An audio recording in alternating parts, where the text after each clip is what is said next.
Hi folks, Shane Jenkinson here. I'm the head PGA professional at St. Margaret's Golf and Country Club, and here is my tips for practicing your ball striking when you're in the range over the winter. So obviously you're not going to be playing off the grass as much this time of year.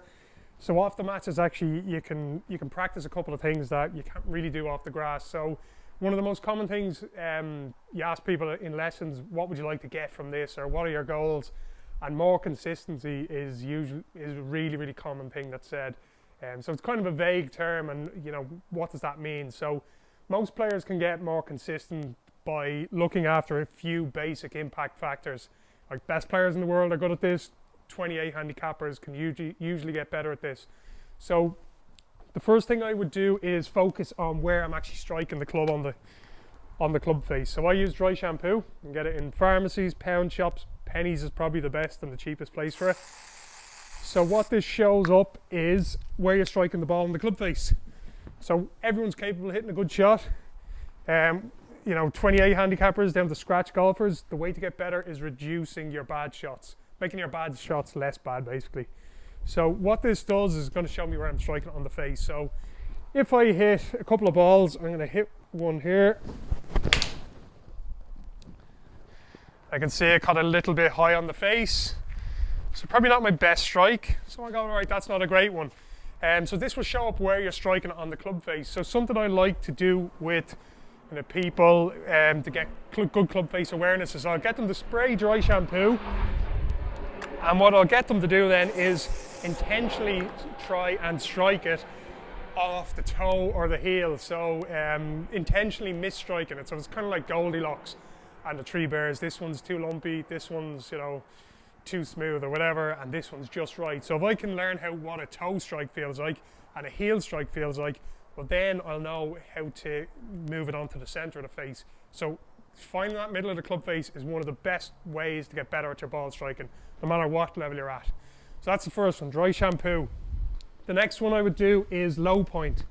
So if you're not a consistent ball striker, you can probably think how many times out of 20 iron shots you hit, how many times you hit the ground first.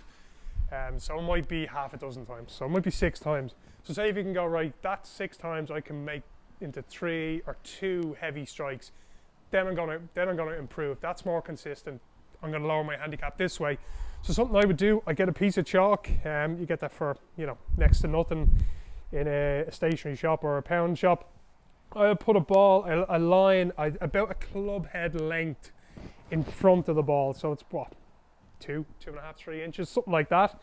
And what I will try and do is I'll hit say a dozen balls, and I will count how many times I've hit the ball and the chalk. So if I do that here, I'll go ball. Okay, I can see there, that strike felt really good. I got ball, I took the chalk line out of it. If I'm somebody who suffers from, a bit of ground, big ball first, catching the ground first, it might be something like, so it wasn't great, a bit of a drop kick, I didn't really hit the chalk line. So if I can go, right, a dozen balls, let's see what my record is. I hit seven chalk lines today, right, the next day, let's get to 8 or 9. So if I can improve my low point, getting ball first more often, that's consistency. So we got face strike, low point.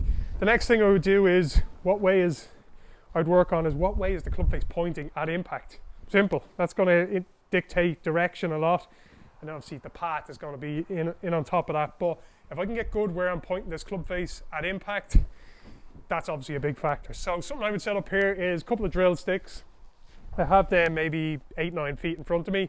They're maybe about a foot apart, and maybe you might need to film yourself for this. Have your camera phone down the target line. But you're trying to just start the ball. That was a decent one, went dead straight. Now if you look at that camera, you might see that ball started through the sticks. So if you have a look and you have a tendency to miss left or right, we all have a bit of a tendency to miss on a certain side. It could be something like the face angle where it's pointing at impact. So something like this, starting the ball in the proper line, getting the middle of the club face and low point. That's going to get your consistency. So that's how I would practice in the range, improve your ball striking for 2025 over the winter. Thanks.